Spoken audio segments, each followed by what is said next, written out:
कशी आहेस मैत्रिणी? तुझी माझी हक्काची मैत्रीण मज्जा पिंकची मी चित्राली. आज काहीतरी वेगळं करूया असं नेहमीच म्हणते आणि मैत्रिणींना भेटत असते. आज अशाच एका मैत्रिणीला भेटतोय. निमित्त खास आहे आणि एका खास ठिकाणी सुद्धा आलोय. छान चमचमीत जेवण तिथं मिळतं.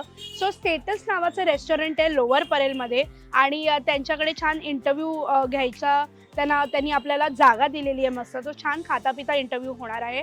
छान गप्पा होणार आहे. ती मैत्रीण खास आहे. अंजली साखरे नावाची सैनिकांची लेक आहे. आर्मी ब्रॅट असं म्हटलं जातं. सो ती काहीतरी खास करू पाहते आणि यंदाचा 25वा कारगिल दिवस जो आहे, कारगिल विजय दिवस, तो ती खास करणार आहे. सैनिकांसाठी काहीतरी घडतंय. सो काय आहे सगळं, तिला भेटूयात, तिच्याशी गप्पा मारूयात. चल पाहूयात.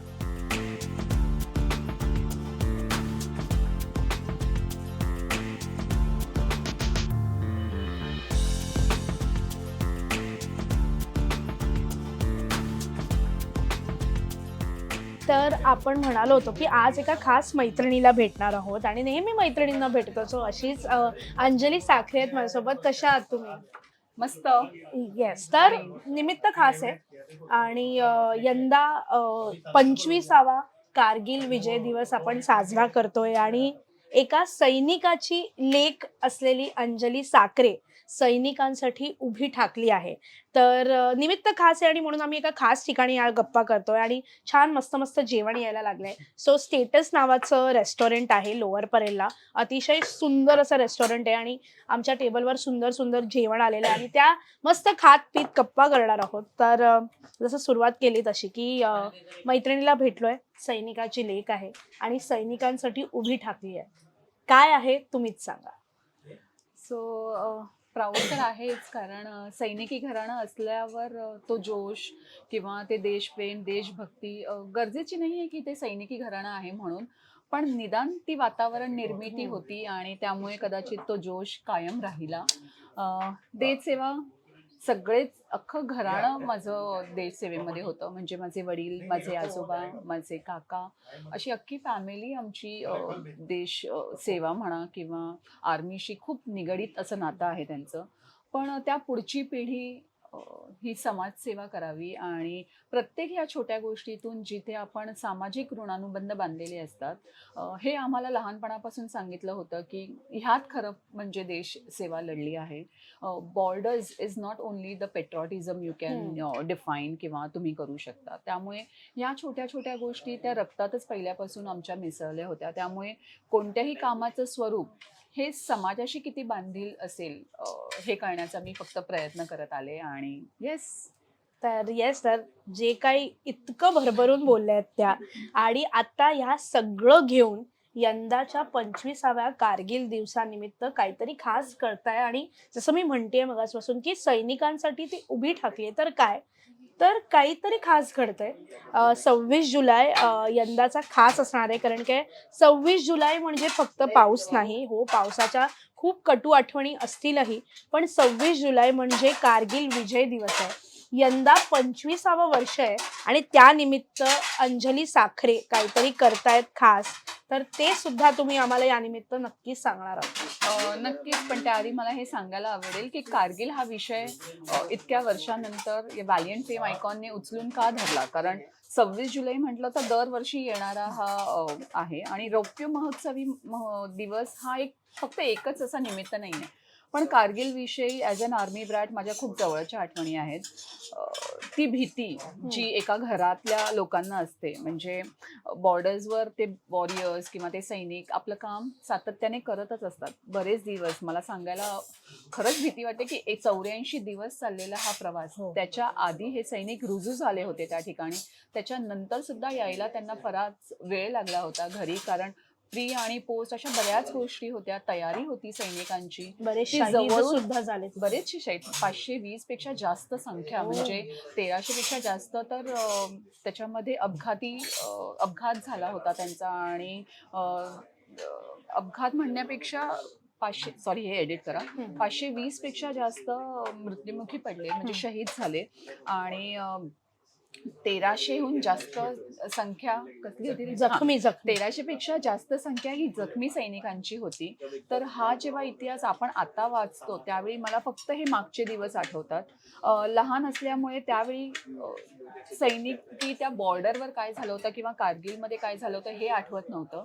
पण माझे वडील होते, माझे काका होते. त्या गोष्टींची जी भीती होती ती मला प्रामुख्याने जाणवते. पण मग त्या काळी ते जेव्हा तिथे होते, म्हणजे सॉरी टू कट यू, पण जेव्हा ते सुरू होतं, जेव्हा ते तिथे होते, तुम्ही म्हणताय की तुमचे वडीलही होते, तुमचे काकाही होते, त्यावेळी कसं वातावरण होतं घरी? बिकॉज आय एम शुअर की आत्ता बोलताना, सांगताना अंगावरती काटा येतोय. तो विचार करून मन असं ना म्हणजे असं शिन्न झालंय की काय घडलं असेल, तेव्हा घरी काय वातावरण होतं? घरी होतं म्हणजे मला म्हणायचंय की माझी घरी जवळ कुशीत नेण्यासाठी माझी आई नव्हती. माझी आई फार लहानपणीच वारली आहे. ओह! त्यामुळे मी लहानाची मोठी ही माझ्या आजी-आजोबांकडे झाले. अच्छा. त्यांच्या कुशीत मी हा पूर्ण कारगिलचा जो काही रणसंग्राम होता, ते टीव्हीवर बघून इतके घाबरले होते. त्यामुळे कारगिल हा विषय माझ्या जवळचा होता. त्यावेळी आपल्या घरात जर तुम्हाला आठवत असेल तर फोनही नसायचे. हं. त्यामुळे शेजाऱ्यांकडे फोन असायचे. अ, आठवड्यातून एक फोन यायचा आणि तो कोणाचा तरी यायचा. तर पहिला फोन आम्ही कदाचित पहिल्या आठवड्यात उचलला. पण त्यानंतर जशा बातम्या चालू होत्या, जसे वृत्तपत्रात लेख येत होते, बरीच जण शहीद झाले आहेत, बरीच जण लापता झाली आहेत. हा ऐकून घरात जो माहोल होता म्हणजे अन्न-पाणी जात नव्हतं किंवा वारंवार ती भीती की आपला सैनिक किंवा आपले वडील किंवा आपले काका जिवंत आहेत की नाही. आणि हे वडील आणि काका दोघंही हे होते दोघंही तिथे. होते. कायम ह्या स्वरूपाचं वातावरण, पण एक वेगळा आनंद होता की जर आणि मनाची तयारी सुद्धा होती. त्यामुळे मनाची तयारी काय असते ही मी त्याच वेळी शिकले होते. जरी तसा फोन आला तरीही त्या आनंदात राहायचे की या पूर्ण युद्धात आपले कोणतरी जवळचे किंवा आपले वडील हे शहीद झालेत. त्यामुळे फक्त फोन येण्याची वाट बघायची की आपली प्रतिक्रिया दाखवायची, ह्यातलं काहीही सांगड घालू शकत नव्हतं. नंतर नंतर ते फोन घ्यायचं आम्ही बंद केलं. शेजाऱ्यांना सांगितलं की तुम्हीच निरोप घ्या आणि फक्त एवढं सांगा की ते जिवंत आहेत. म्हणजे ही जी चळवळ आहे ती माझ्या आयुष्यभर लक्षात राहिली. दरवर्षी करता येणारा ऑफकोर्स हा एक सोहळा आहे. सोहळा नाही म्हणत, पण आठवण आपल्याला करायलाच हवी. आणि त्या निमित्ताने हे रौप्य महोत्सवी वर्ष माझ्यासाठी खूप खास आहे. आता नाही तर मग कधी. वडील नाही, सैनिक नाही, पण प्रत्येक फौजीला माझ्यात बघण्याचा दृष्टिकोन चेंज झाला. मुळात सैनिकाप्रतीची भावना माझी खूप वाढली गेली. त्यामुळे आर्मी असो, आर्म फोर्स असो, पोलीस असो किंवा कोणताही संरक्षण दल असो, जो या समाजासाठी रुजू असतो, त्यांच्याप्रती असलेली माझी ही भावना ही सारखीच आहे. नक्कीच. पण मी जसं म्हणते तसं की हे किती म्हणजे प्राऊड फिलिंग तर आहेच ऑब्व्हियसली की वडील तिथे होते. तिथून ही जी काही भावना निर्माण झाली सैनिकांप्रती, ती तुम्ही जपली, रुजली आणि यावर्षी 25वं वर्ष आहे कारगिल विजय दिवसाचं. त्यानिमित्त सैनिकांसाठी काहीतरी खास करतायत. एक सैनिकाची लेक काहीतरी खास करतेय. सो हे सगळं कसं जुळून आलं? काय असणार आहे तो सोहळा?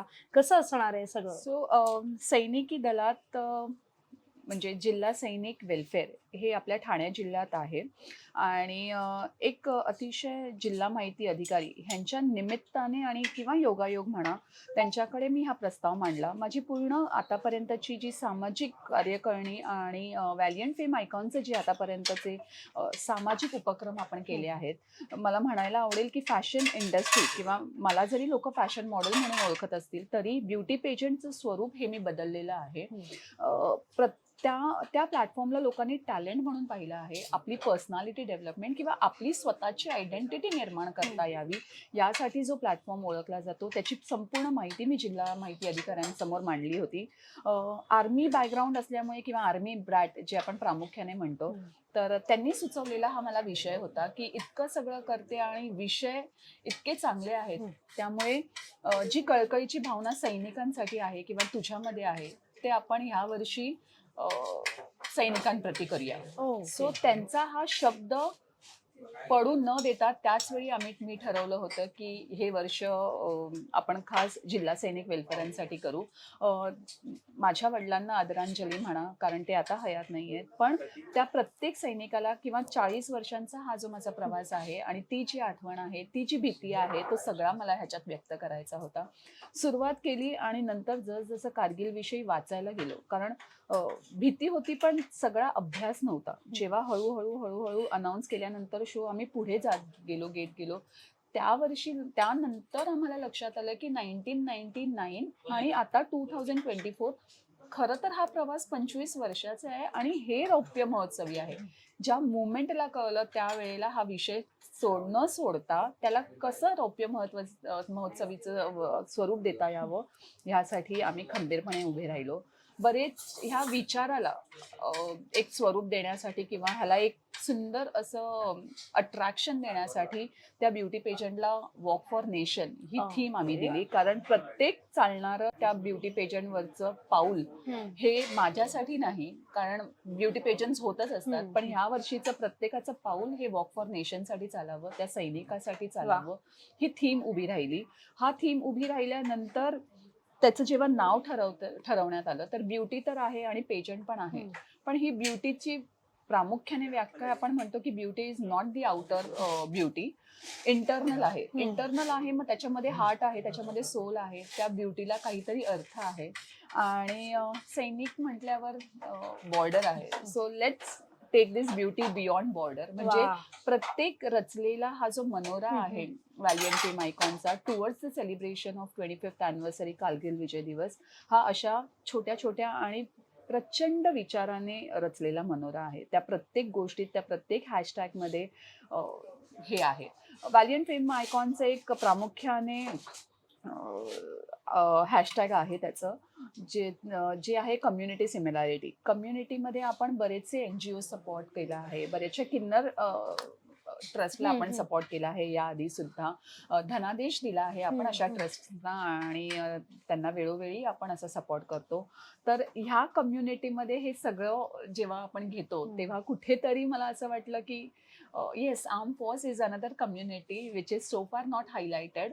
आणि म्हणूनच या संकल्पनेचा मनोरा खूप सुंदर असा रचला गेला आणि आता तर भरारीला आहे. I mean the stage is set आणि थँक्स टू यू ॲक्च्युली, कारण मला हे खरंच सांगायला आवडेल की जरी मी मनोरा रचला तरी तुमच्या समोर आणण्याचं काम हे मज्जा पिंकने केलेलं आहे आणि खूप रेखाटून मज्जा पिंकने जे काम केलेलं आहे ना ते एकदम मज्जेशीर आहे. लोकांना ऐकण्यात बघण्यात खरंच खूप गुलाबी मज्जा आहे ह्याच्यामध्ये मी सांगेन.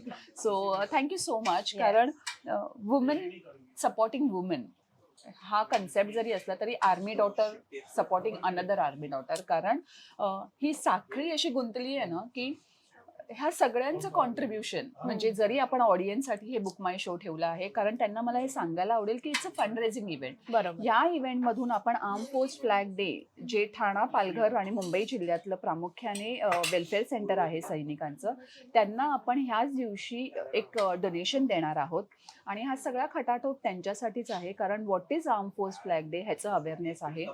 कारगिलमध्ये काय झालं होतं, तिथे असणाऱ्या काही आर्म फोर्सचे कर्नल, मेजर्स त्या ठिकाणी रिअल हिरोज म्हणून सेलिब्रिटी आहेत. सेलिब्रिटी सुद्धा मला असं वाटतं की प्रत्येकाला वाटतं की आज कोण येणार आहे. सॉरी, म्हणजे आज मोठ्या, मला कोणाचं नाव नाही घ्यायचं, पण it's a Bollywood celebrity, Marathi इंडस्ट्रीचे सेलिब्रिटी असो किंवा कोणता मोठा इन्फ्लुएन्सर येणार आहे किंवा कोणता मोठा आर्टिस्ट येणार आहे, तर असं सगळं काहीही होणार नाही आहे. जरी आपले निमंत्रण गेले असतील तरी त्या सगळ्यांची कृतज्ञता भावना ही फक्त सैनिकासाठी आहे. त्यामुळे आपण तिन्ही आर्म फोर्सच्या मेजर्सना बोलवलेलं आहे आणि they are the real heroes and the celebrity of this season. आणि ते रॅम्प पण चालणार आहे असं मला कळलं. म्हणजे पहिल्यांदा असं होतंय की आपले arm forces as models ramp walk करणार आहे आणि ते हायलाइट ऑफ द इव्हनिंग आहे असं सगळं आहे. येस. सो ते त्यांच्यासाठी सुद्धा सरप्राईज आहेत. म्हणजे अपार्ट फ्रॉम दिस कारगिल विजय दिवस, पण जेव्हा मी कम्युनिटी सिमिलॅरिटी कन्सेप्ट घेतला त्यावेळी आपण मेडिक्विन्स पण केले होते. काही पोलीस पण त्यामध्ये पार्टिसिपेट झाले होते. तर त्यांच्या ड्युटी सोडून किंवा त्यांचं प्रोफाईल सोडून जेव्हा रॅम्प वॉकची वेळ येते तेव्हा खूप भीती असते. म्हणजे ते त्यांचं प्रोफेशन सोडून देतात आणि मला काय बोलायचं आहे किंवा मला काय प्रश्न विचारणार, हा सगळा जेव्हा कन्सेप्ट त्यांच्या डोळ्यासमोर उभा राहतो ना, तेव्हा मला असं वाटतं की काय म्हणजे आपल्याला काय शिकवायचंय नक्की. म्हणजे त्यावेळी मला असं वाटलं की प्रोफाईल तर आपण आपला खूप छान कनेक्ट करतोच, म्हणजे जो पोलीस आहे तो पोलीसमध्ये, पण जेव्हा असं पर्सनल आपली जी आयडेंटिटी दाखवायची वेळ येते तेव्हा कामाच्या व्यतिरिक्त आपण कोण आहोत हेही सांगण्याचं धाडस प्रत्येकाला असायला हवं. आणि त्यासाठी तो व्हॅलियंट फेम आयकॉनचा प्लॅटफॉर्म आहे. तर हा जो संदर्भ आपण मांडला होता की तुमचं अट्रॅक्टिव्ह वॉक असणार आहे आणि तुमचं ग्रेसफुल वॉक बघायला सगळेजण येणार आहेत. सो त्यांच्यावर पण आलेलं हे थोडंसं असं दडपण आहे. सो त्यामुळे त्यांची चाल, त्यांचं ग्रेसफुल, त्यांचं ॲटिट्यूड हे त्या रॅम्पवर डिसिप्लिन ही दिसणार आहे. Attire to be follow most probably, कारण त्यांचं एक अटायरच असं आहे की that gives lot of confidence to them. त्यांच्याकडे असणारे medals, it gives the it justify की काय आहे एक सैनिक. तर ते बघण्याची मजा वेगळीच असणार आहे. आणि येस, दडपण सगळ्यांवरच आहे की त्यांचा वॉक कसा असणार आहे. त्या पलीकडे त्यांच्याकडून माहिती ऐकायला किंवा त्यांच्याकडून मिळणारं मोटिवेशन हे नवीन किंवा नेक्स्ट जनरेशनला मिळावं मला असं वाटतं. आणि yes, the stage is ready for the ramp walk. नक्कीच. हे सगळं बोलतोय आपण, हे सगळं होतंय, हे घडतंय, हे आता होणार आहे, हे सगळं, पण या मागे बराच प्रवास राहिलेला आहे. ही मोठा पल्ला गाठत तुम्ही इथपर्यंत आलेला आहेत आणि तिथे आव्हानं सुद्धा तितकीच होती, आय एम शुअर.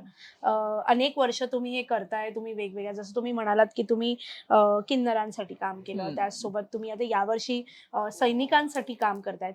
एक स्त्री म्हणून स्वतःची एक चौकट मोडत काहीतरी करतायत. आव्हानं काय काय होती आणि कुठे असं वाटलं का की नको, कारण की संसार आहेत, मुलं आहेत, हे सगळं सांभाळून हे सगळं तारेवरची कसरत आहे. सो हो, कसरत तर आहेच, कारण स्त्री म्हटल्यावर आपण मल्टीटास्किंग असतोच. आणि म्हणूनच आपण स्त्री आहोत, कारण इतकी कामं आपण करू शकतो, झेलू शकतो, काही संघर्ष असेल तर आपण करू शकतो. पण मुळात व्हॅलियंट फेम आयकॉनचं गुरुमंत्र मी दिलेला आहे, पाहावं एकदा करून. ओके.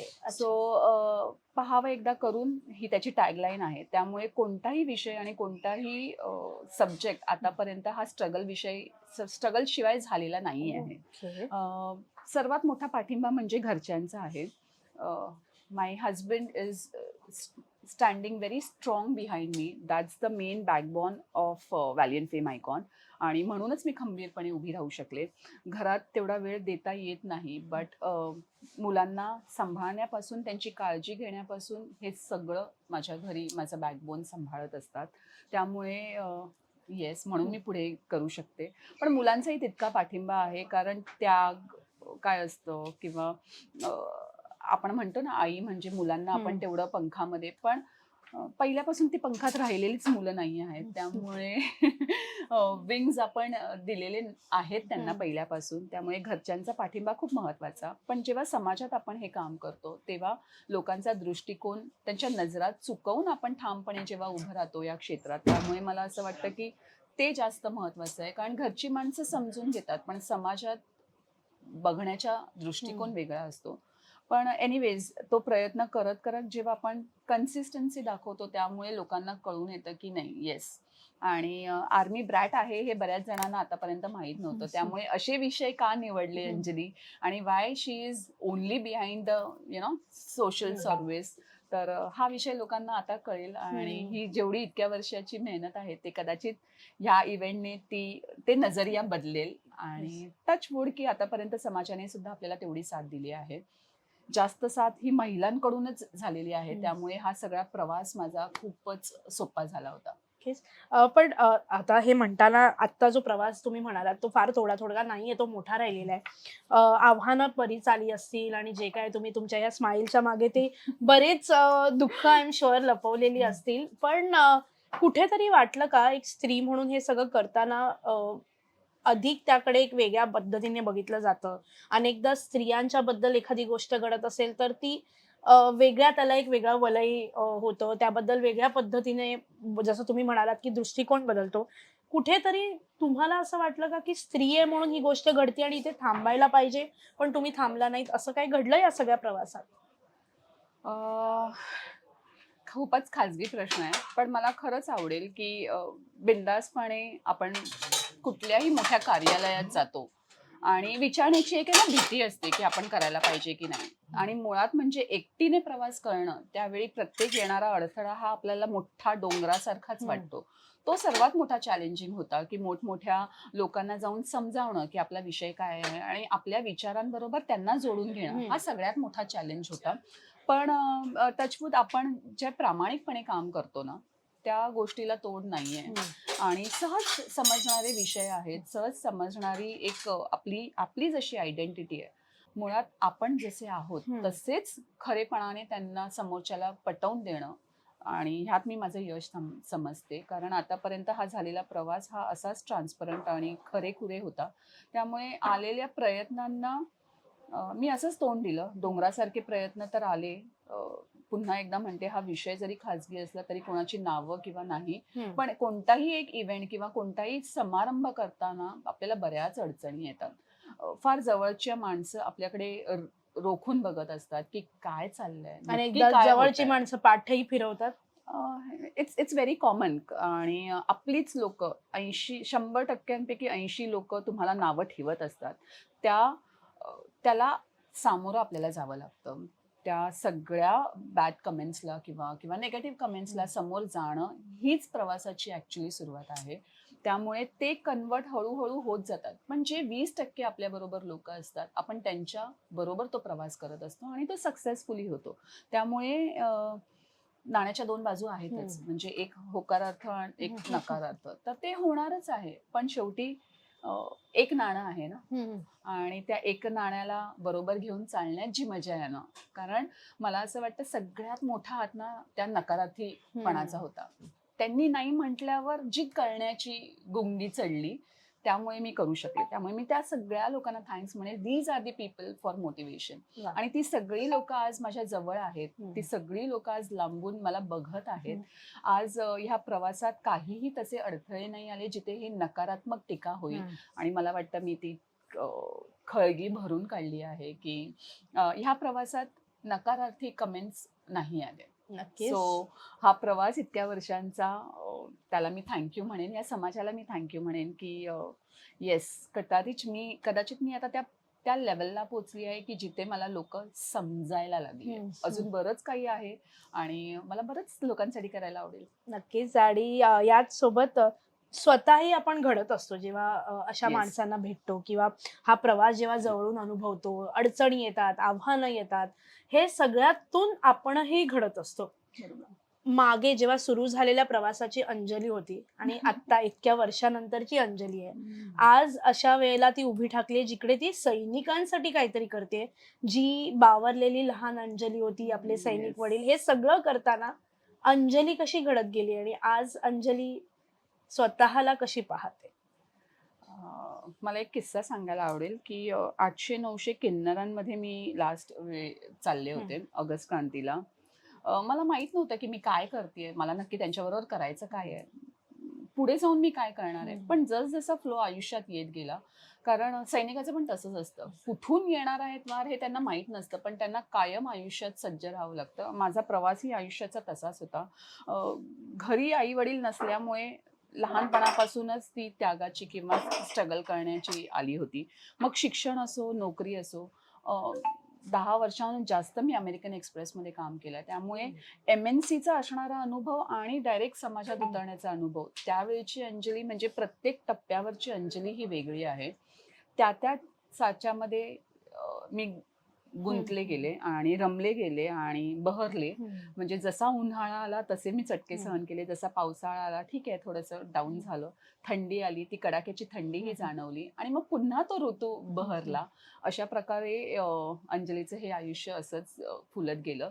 अ, त्या सगळ्या अंजलीच्या प्रवासाला साथ दिली ती माझ्या मुलांनी पुन्हा एकदा. त्यामुळे माझं आयुष्य कसं घडलं ह्याच्यापेक्षा माझी मुलं किती सुंदर घडली गेली त्यावरून कळेल की आईचा प्रवास कसा होता. हे सगळं सांभाळताना आईचं तितकंच मुलांकडे आणि पाखरांकडे असलेलं लक्ष, हे मला वाटतं हे चांगलं सांगू शकते की माझ्या प्रवासापेक्षा पर्सनल आणि प्रोफेशनल ह्या दोन्ही बाजू मी तराजूच्या दोन बाजूंसारख्या व्यवस्थित पेलल्या आहेत. वा.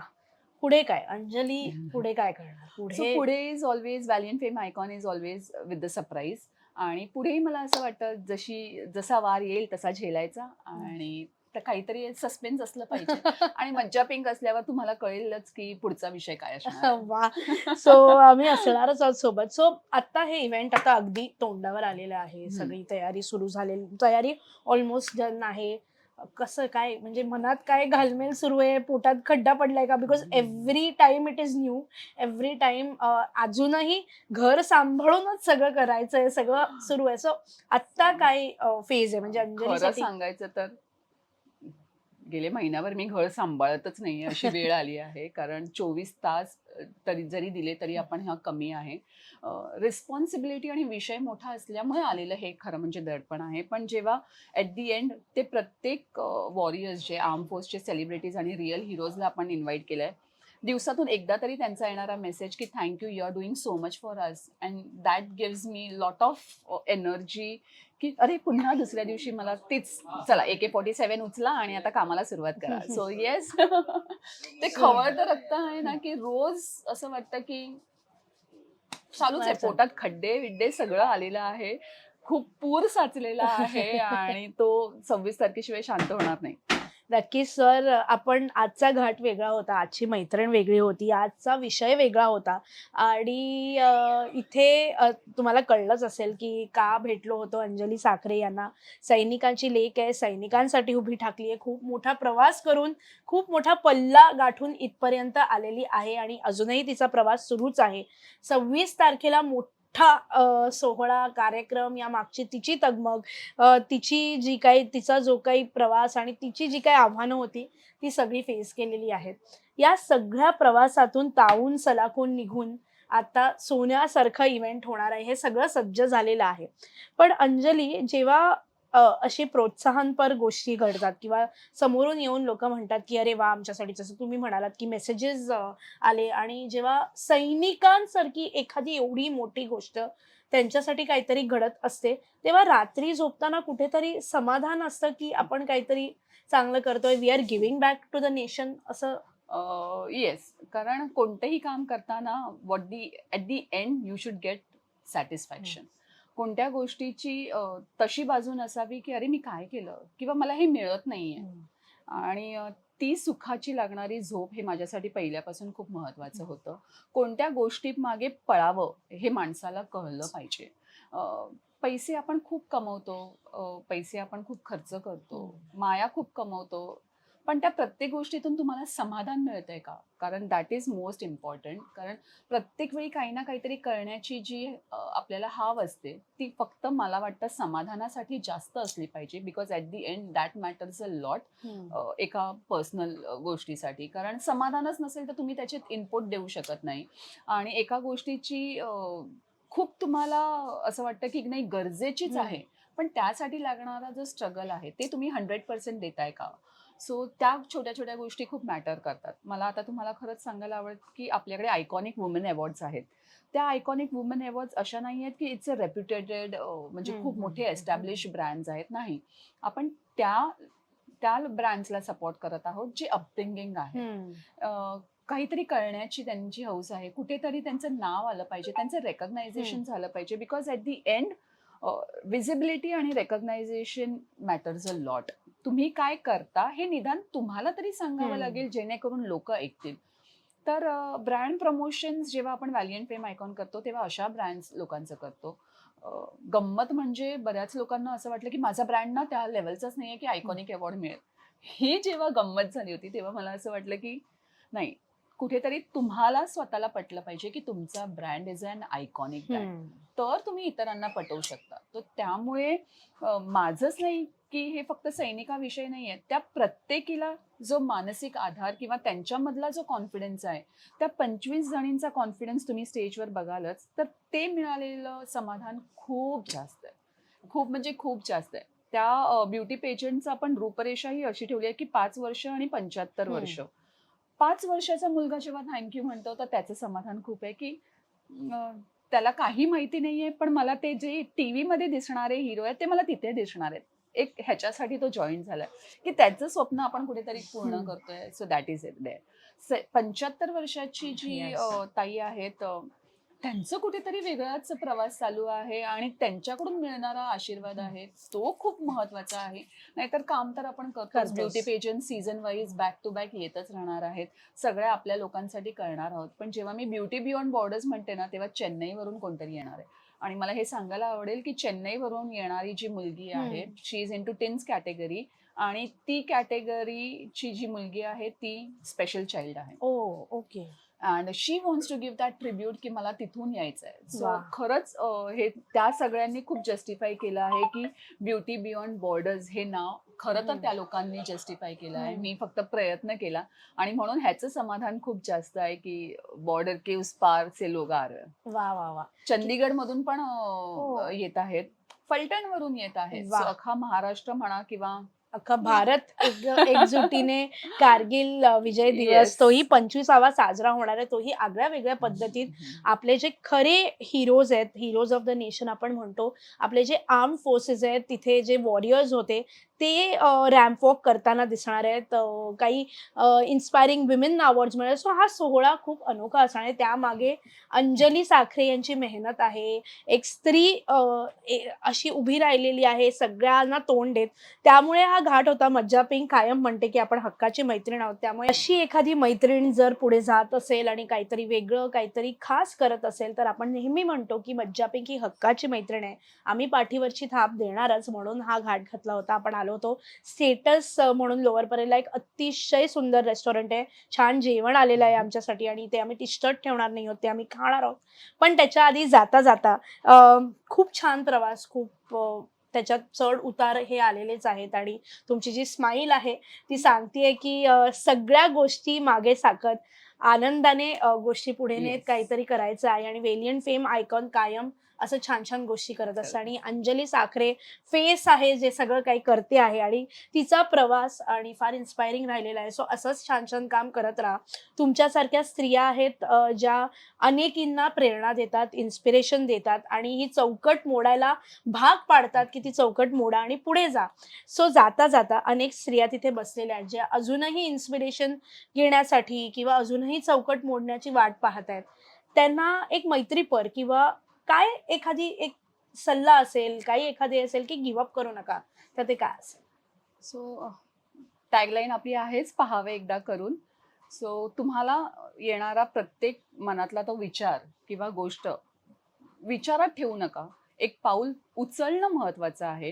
एक पाऊल उचलल्यानंतर ती कृतीमध्ये उतरवणं हे गरजेचं आहे. त्यामुळे कन्सिस्टन्सी आणि एक्झिक्युशन या दोन्ही गोष्टी मला वाटतं फार गरजेच्या आहेत. मग ते स्त्रीरूप कशातही असो. घर म्हटलं तरीही हेच बोधवाक्य घेऊन तुम्ही पुढे चालू शकता. कारण ह्याच काही बेसिक एलिमेंट्स आहेत ज्याच्यावर प्रत्येक क्षेत्र निर्भर आहे. मुळात आपल्याला भीती वाटते. साधं उदाहरण म्हटल्यावर लाईक, शेअर ह्या गोष्टींमध्ये न अडकता किंवा इतरांच्या पोस्टवरच आपला पूर्ण वेळ न घालवता आपली पोस्ट कधी करायची, आपलं जे काही आपण करतो ते कधी मांडायचं. आणि लाईक करताना, लाईक शेअरचं मिनिंग खूप सोपं आहे माझ्या मते की like is just you like it, share is you appreciated आणि तुम्ही कोणाला तरी ते पुढे पाठवताय. It's one kind of thing. Okay, त्यामुळे वेळ बघण्यात न घालवता आपण काय करू शकतो हे प्रत्येक महिलेने, प्रत्येक पुरुषाने, प्रत्येक नागरिकाने हे केलं पाहिजे. कारण ह्याच्यातून होणारा विकास हा फक्त समाजाचा विकास आहे. कारण एकाबरोबर ही दुसरी शिकत असते, एकाला बघून आपण दुसरे मोटिवेट आणि फॉलो करत असतो. त्यामुळे हा पण जो काही सोशल मीडिया प्लॅटफॉर्म आहेत, माझ्यासारखे अशा बऱ्याच म्हणजे तुम्हाला बघून तुम्ही तर असंख्य इंटरव्ह्यू घेत असाल. तुम्हाला इन्स्पिरेशन माझा प्रवास आणि तुमचा प्रवास मला वाटतं वेगवेगळ्या स्वरूपाचा नाही आहे. घर सोडून तुम्हीही फिरत असता आणि ह्या प्रवासात येणारे जे काही तुम्ही प्रश्न विचारलात ते तुम्हालाही अडखळतच असतीलच. पण कामाचं स्वरूप वेगळं आहे. पण म्हणून काम करणं सातत्याने हे खूप गरजेचं आहे आणि ते प्रत्येकाने केलंच पाहिजे. महिलाच नाही तर पुरुषांनी सुद्धा त्यांचीही कामं खूप चांगली असतात. तर थांबू नका. करत राहा मला असं वाटतं आणि कन्सिस्टन्सी ठेवा. Execution is more important. मला जमेल का? मुळात हा निगेटिव्ह थॉट करून ठेवा. नाहीच जमणार ना, पण मग काय होईल? हो किंवा नाही ह्याच्या पलीकडे काही नसतं. पण केलंच नाही तर कसं समजेल की ते तुम्हाला जमणार की नाही? आणि मला वाटतं ह्या प्रश्नामध्ये बरीच अजून समाज अडकलेला आहे. मी करू का? मग मी असं केलं तर काय होईल? मला वाटतं ह्या सगळ्या नकारार्थी पहिलं तर ह्या नकारार्थी गोष्टींना तुम्ही फुल्ली मारा आणि तरच समाजाचा विकास होऊ शकतो. It's very simple. वा वा सो खूपच सुंदर आणि उत्तम सल्ला मिळालेला आहे आणि आय एम शुअर बऱ्याच मैत्रिणी आहे ज्याच्यातून बरंच काही घेण्यासारखं आहे. सो अंजलीचा प्रवास हा काही थोडा थोडका नाही आहे. या एवढ्याशा गप्पांमध्ये तो मावणारा नाहीये. पण वेळेअभावी आपण आत्ता तर गप्पा थांबवतोय, पण 26 तारखेची सगळी घालमेल सुरू आहे, सगळा प्रवास सुरू आहे. त्या दिवशी सुद्धा आपण त्यांना भेटणार आहोत. इव्हेंट कसा असणार आहे तो सगळा मज्जा पिंकवरती पाहणार आहोत. पण जाता जाता आपण जर खारीचा वाटा म्हणून आपल्या सैनिकांसाठी जर काही करू पाहताय तर तुम्ही हा सोहळा पाहायला येऊ शकता. तो त्याचे सगळे डिटेल्स तुम्हाला इंस्टाग्रामवर वेलियंट फेमच्या मिळणार आहेत. या व्हिडिओच्या डिस्क्रिप्शनमध्ये सुद्धा आपण देणार आहोत. तिकीट्स अजूनही उपलब्ध आहेत. सो तुम्ही बुक माय शो वरती बुक करा. नंबर दिलाय तिथे कॉन्टॅक्ट करा. तिकीट्सचे दर अगदी 200-300 रुपये आहेत आणि हे सगळे पैसे त्या सैनिक वेलफेअर फंडला जाणार आहे. त्यामुळे आपला तुम्ही सोहळा अनुभवू शकाल. मस्त छान कार्यक्रम असणार आहे तो तुम्ही पाहता येणार आहे. त्याचसोबत आपले जे वॉरियर्स आहेत खरे जे बॉर्डरवर असतात ते आपले सैनिक तिथे रॅम्प वॉक करणार आहेत ते सुद्धा अनुभवता येणार आहे आणि त्यांच्यासाठी काहीतरी करायची एक संधी आहे. तर ते तुम्ही तर नक्की या. सोहळ्याचे सगळे डिटेल्स आम्ही देणार आहोत आणि येस जाता जाता थँक्यू सो मच अंजली. असाच प्रवास छान छान सुरू राहू देत. मस्त मस्त काम करत राहा. अशीच प्रेरणा देत राहा आणि पुन्हा भेटणारच आहोत. पुन्हा गप्पा मारणारच आहोत. Thank you so much. Thank you so much आणि नक्की या 26 जुलै भायखळा येथे लोकशाहीर अण्णाभाऊ साठे नाट्यगृह संध्याकाळी ठीक 4 वाजता. वेळ नक्की पाळा कारण आर्म फोर्स म्हटलं तर yes that discipline we have to follow आणि आपण ती फॉलो नक्कीच करू. सो भेटूया लवकरच. नक्कीच. सो येस जाता जाता प्लीज खूप छान कमेंट्स येतात, खूप छान प्रेम देत आहे. नक्की भेट द्या आम्हाला. आम्ही स्वतः तिथे असणार आहोत. तिकीट्स घ्या. आम्ही आता मस्त या स्टेटसमध्ये आलेलं जे काही जेवण आहे ते खाणार आहोत आणि उत्तम असा सुवास सुटलेला आहे. So yes thank you so much आणि तुझी माझी हक्काची मैत्रीण मज्जा पिंक सोबत मी चित्राली पुन्हा भेटणारच आहे नवीन व्हिडिओमध्ये. सो पुन्हा भेटूच. थँक्यू.